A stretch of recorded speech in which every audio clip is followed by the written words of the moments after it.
All right, we're going to welcome to the show now a Democratic Congresswoman from Texas, Julie Johnson. She's a member of the House Foreign Affairs Committee and the vice-ranking member of the Homeland Security Committee. Great to see you, Congresswoman. Thank you so much for joining us. And I know you're uniquely positioned to be able to talk to us because of the committees that you serve on. Zelensky heading to Washington Monday, as we mentioned. Even though the Alaska summit ended without a deal, Russian President Putin seemed pretty positive about the talks. Listen to this. I tried to convince my previous American colleague that the situation should not be brought to the point of no return when it would come to hostilities. And I said it quite directly back then that it's a big mistake. Today, when President Trump saying that if he was the president back then, there will be no war. And I'm quite sure that it would indeed be so. I can confirm that. Well, so Putin underscoring what Trump has said all along the campaign trail, too. The war never would have started if he'd been president and not Biden. What's your biggest takeaway from the Alaska summit? Well, it seems to me like it was just a huge failure for Trump, you know, and he just abdicated all respect for the United States there. You know, calling a war criminal, calling Putin, who has engaged in war on the West, who's interfered in our elections, who's continually sabotaging with the American people, his friend, my friend Vladimir. You know, we have a fantastic relationship, our neighbor, all of this genuflecting to Putin, allowing him to speak first, completely disregarding all norm protocols when heads of state are on American soil. It was just outrageous and offensive to watch him just abdicate to Putin in such a way and give Putin this great win. You know, back in Russian state media, what we're seeing is he is parading all of these images of the red carpet rollout, of the handshakes, of the riding in the presidential limousine as a huge win for him and as an affirmation that Russia is really important. And it's just unfortunate that Trump gave that win to Putin like that.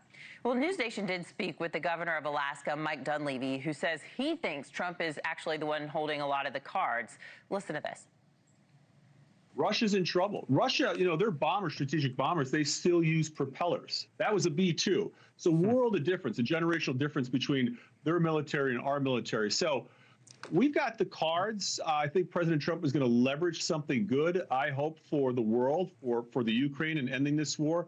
And, you know, a lot of people like to count the president out. How many presidents have been involved in so many peace discussions, so many peace agreements, the Abraham Accords, et cetera? I can't think of one in history. And so he is using some political capital on this stuff. Well, and, you know, and we also had Hillary Clinton out this week saying she would nominate Trump for a Nobel Peace Prize if he was able to get a deal done. And, you know, without Ukraine, of course, the caveat there was without Ukraine having to cede its territory. But what role do you think the United States should play in ending this? Well, I think the United States has vast opportunity and has a significant role. We're the leading power in the entire world. You know, we have the most clout and credibility, at least we did at one point, to be able to effectuate this war. Unfortunately, Trump is not being aggressive. He's being dismissive towards Putin and Russia and really giving them a lot of our leverage. We could be very aggressive with our partners in terms of oil embargoes for Russia. We could cripple their economy a lot more. We could be much more aggressive about arming the Ukrainians and with funding and everything else if we were really determined to see Ukraine come out of this war ahead and on top. Unfortunately, Trump has not leveraged all of the assets and all of the opportunities and the powers and the levers that the United States have in order to bring about that peace. We can't forget that Putin is a butcher. He's a killer.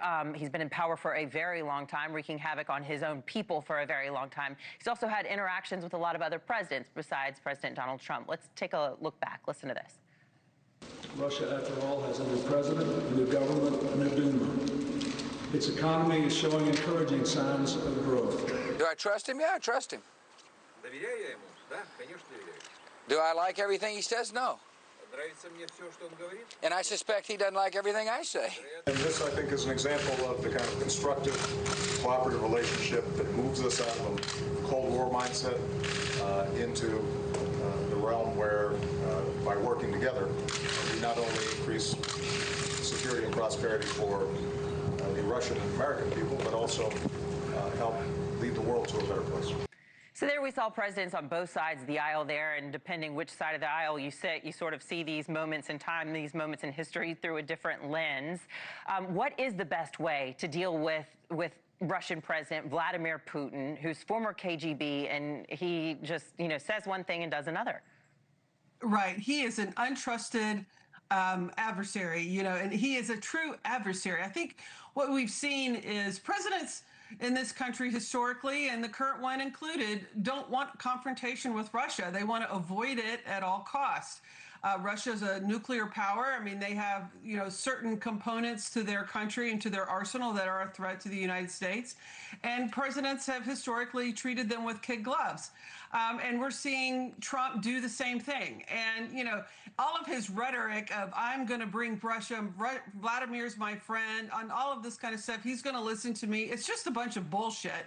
And it's not effective. And he's not, he's just weakening, I think, America's role in the world. And it's really unfortunate and disturbing to see. Yeah, and dropping the BS bomb there. President Trump has been growing more and more frustrated, and his language has been getting more heated as well, but quite a stark contrast to the friendliness that we saw yesterday. But his supporters are saying that this is the way to get a deal done, and that you have to give a little to get a lot, and we'll see how things shake out. But if we can, let's turn our attention to immigration. In your state of Texas, Fort Bliss is expected to become the largest migrant detention center in the country and could be up and operating fully sometime next week. This place is now being dubbed the Lone Star lockup, of course, similar to Alligator Alcatraz or this proposed detention center in South Carolina, the Palmetto Pen. Congresswoman, have you had a chance to see the facility yourself? I have not. I'm in Dallas. I have not been to El Paso. I certainly would like to go there. I think I have plans to go see the Bluebonnet facility, which is outside of Fort Worth here in the near future, but I have not had a chance to go down to Fort Bliss. Okay.